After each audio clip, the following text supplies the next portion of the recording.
सभी को मेरा नमस्कार।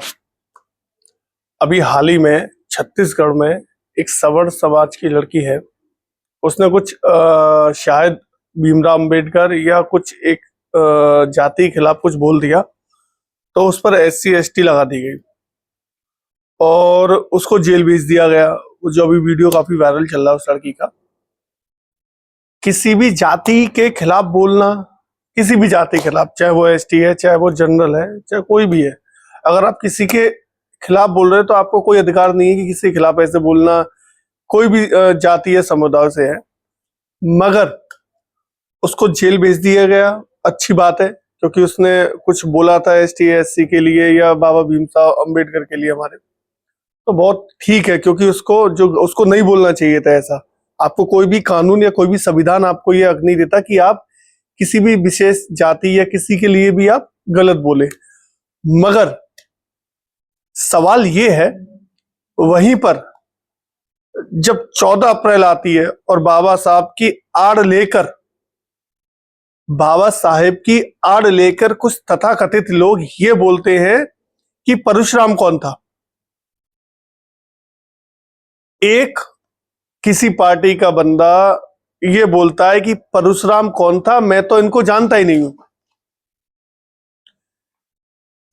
कहीं कहीं आपने देखा होगा कि कहीं हनुमान जी की फोटो, कहीं शंकर जी की फोटो उखाड़ के फेंक दी। आपने SC/ST या किसी को भी गलत बोलने के लिए उस लड़की को जेल भेज दिया। अच्छी बात है, क्योंकि उसने गलत किया, बिल्कुल भेजना चाहिए था। एक सभ्य समाज में इसकी बिल्कुल भी जरूरत नहीं कि आप किसी पे गलत टिप्पणी करो। मगर जिन लोगों ने 14 अप्रैल को हमारे महादेव या हमारे हनुमान जी या हमारे कृष्ण की तस्वीरें, बहुत देश भर से ऐसी तस्वीरें आई हैं कि उन लोगों ने हमारे आराध्यों की तस्वीरों को फाड़ा है और बहुत गलत बुरा बोला है। तो ये दोहरापन क्यों? क्योंकि आपने उस लड़की को तो जेल भेज दिया, समझ में आ रहा है, मगर यहीं पर हमारे आराध्य, जिनमें हमारी श्रद्धा बसती है, उनको गलत बोला जा रहा है, उनको मनुस्मृतियां जलाई जा रही हैं, भगवान परशुराम को गलत बोला जा रहा है, महादेव की तस्वीरें उखाड़ ली जा रही हैं। तो क्या इन लोगों के लिए कानून नहीं है? इन लोगों के लिए कोई ऐसा कानून क्यों नहीं आता? क्योंकि क्या आपने एक तरफा तो बना दिया कि नहीं, SC/ST के लिए आपने बोला नहीं। मैं कह रहा हूं कि आप किसी के बारे में भी क्यों गलत बोलेंगे? संविधान किसी को यह हक नहीं देता कि किसी भी जाति के लिए बोलो। मगर जब ऐसे लोग, ऐसे तथाकथित लोग हमारे श्री राम और हमारे महादेव के बारे में गलत बोलते हैं, उनकी तस्वीरें फाड़ते हैं, तो ऐसे लोगों पे कार्रवाई क्यों नहीं होती?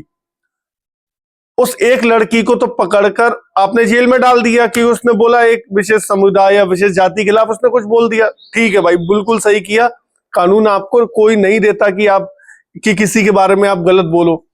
मगर ऐसा दोहरापन क्यों? कोई नेता नहीं बोलता इस बारे में।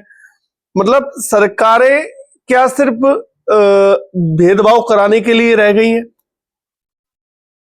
भाई, आप के आराध्य नहीं हो सकते राम, मगर हमारे तो आराध्य है ना, हमारे तो महादेव आराध्य हैं। हमारे भगवान के लिए आप फोटो फाड़ रहे हैं, उल्टा सीधा बोल रहे हैं, गलत बोल रहे हैं, तो एक तरफा कार्रवाई क्यों? उन लोगों पे कार्रवाई क्यों नहीं? उन लोगों का ऐसा क्यों वीडियो अभी तक नहीं आया कि जिसने महादेव की तस्वीर फाड़ी या जिसने श्री राम की तस्वीर फाड़ी, या कोई दामोदर यादव जैसा आदमी आके ये बोलता है कि मैं तो नहीं जानता कि परशुराम कौन थे।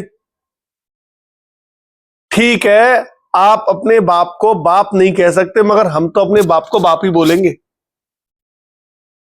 भाई, हम तो श्री राम के वंशज हैं, और इस देश में जो भी एक व्यक्ति रह रहा है, वो किसी भी समुदाय से हो या किसी भी से, हिंदू मुस्लिम किसी से, सभी श्री राम के वंशज हैं यहां पर। मगर आप नहीं मानते, वो आपकी सोच है। मगर आप कोई और मानता है और आप उनके आराध्य को उल्टा सीधा बोलेंगे, उनकी तस्वीर को फाड़ेंगे, क्या ये उनकी आस्था के खिलाफ चोट नहीं है? क्या ये उनकी आस्था को चोट नहीं पहुंचाता? सरकार को एक तरफा कार्रवाई नहीं करनी चाहिए, ऐसे कानून भी लाने चाहिए कि ऐसे लोग जो हमारे आराध्य की तस्वीरें फाड़ते हैं, रैलियों के नाम पर, संविधान के नाम पर, संविधान कभी भी किसी में ये नहीं कहता कि आप किसी के भी श्रद्धा या किसी के धर्म या किसी की जाति पर भी आप चोट करो, चाहे वो फिर दलित हो, चाहे वो सर्वण हो, चाहे वो ओबीसी हो। सरकार अगर ऐसे कानून नहीं लाएगी तो आने वाले समय में समाज दो तरीकों में बंट जाएगा, क्योंकि आजकल देश में बहुत चीजें ऐसी हो रही हैं कि समाज दो धाराओं में बंटता चला जा रहा है। संविधान तो सभी के लिए है ना, तो आगे जाके सरकार को बहुत, और सुप्रीम कोर्ट को भी इसमें हस्तक्षेप करना चाहिए कि आप अगर किसी दलित को आप गलत बोल रहे हैं, एसटी एसटी आप पर, ठीक है उन पर तो लग गई, मगर वही दलित जब किसी सर्वर समाज के आराध्य या उनको उनके भगवान परशुराम या श्री राम पर जब गलत बोलता है तो उन पे कार्रवाई क्यों नहीं, एक तरफा कार्रवाई क्यों? तो मेरा आज का सवाल और यही है कि सरकार को ये कब लागू करना होगा कि आप किसी का आराध्य या किसी की भावनाओं को ठेस पहुंचाएंगे तो आप पर भी सख्त कार्रवाई होगी। इसी के साथ सभी को मेरा जय श्री राम।